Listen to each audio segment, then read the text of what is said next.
Hi, I'm Erica Martin, meteorologist and sustainable applications analyst for the City of El Segundo, the Emergency Management Coordination System. I'm here with Rod Spackman of Chevron, and he's going to give us a little bit of information about what happened today with the flare-off in the City of El Segundo. How are you today? I'm good, thanks. How are you doing? I'm well, thank you, Mr. Spackman. So can you just tell us all your position at Chevron and what exactly happened today? So I'm the manager of public and government affairs for Chevron here in the LA Basin, and this morning we had an unfortunate circumstance where we lost power with one of our major process units in the refinery. And as a result of losing power, we had to shut down the unit.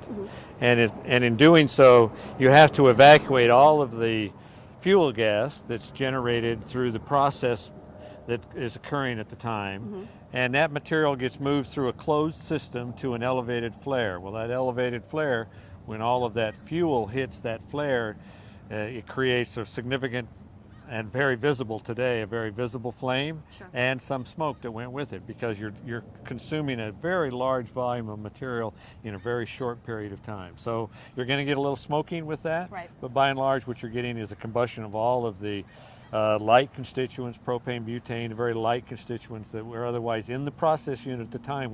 We had to shut it down. Okay, now Mr. Spackman, that in and of itself is a control system, correct? Specifically designed and to do that kind of thing in that situation, is that correct? It is. It's very much part of our broader safety systems in the refinery. So you don't have a circumstance where you would otherwise want to release that material right. unconsumed or unburned, if you will, into the environment. That would be a very bad circumstance and one that we would want to avoid. So again, once you have to shut down a unit, you go through a series of safety protocols, right. and one of those is taking that material that's in the process unit and combusting it in the safety flare. And you know what I really like, Mr. Spackman, is that you're explaining this in kind of just more simplified terms to the public, because in reality, if anything, it was the visual that was a lot more, I'd say, scary. Well, I think everybody's concerned when they saw the kind of smoke and right. the fact that there was really atmospherically there was nothing going on. There was hardly any wind, so that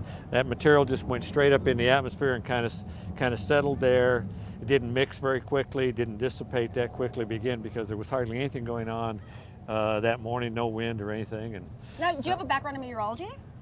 No, I do not have Okay, well, here's why, guys, because I think Mr. Spackman makes a really great point here. Understand the winds were moving at about 2 miles per hour, so there wasn't. I didn't see much of anything. I actually looked at the time, so about 2 miles per hour, and we do have an area of high pressure keeping everything high and dry. Sure. The atmosphere works in that thermal profile. A lot of times people think it's working in the horizontal. It's in the vertical. So to his point, there wasn't a lot of mixing, and sometimes in those situations we need more wind to allow all that mixing to occur. Yeah, you'd have certainly seen a much more rapid dissipation right.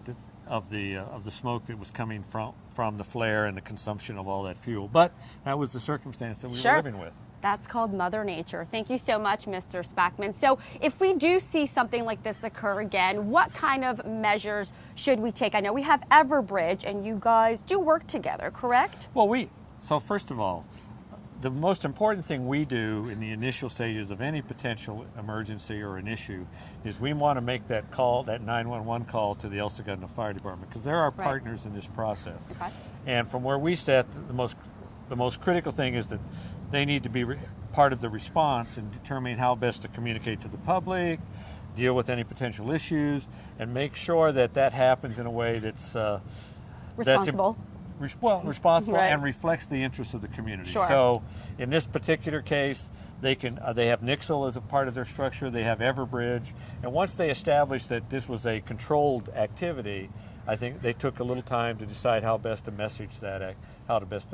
But that's always what we would do, is we would look first to the agencies in the city that are charged with public health and welfare and safety, and then we work with them to make sure we did the right thing. Well, thank you so much. I think it really makes everybody feel a lot better at home that this was, in fact, a controlled operation that's systemically designed for Chevron, and we're happy to have somebody like you come down and give us more information.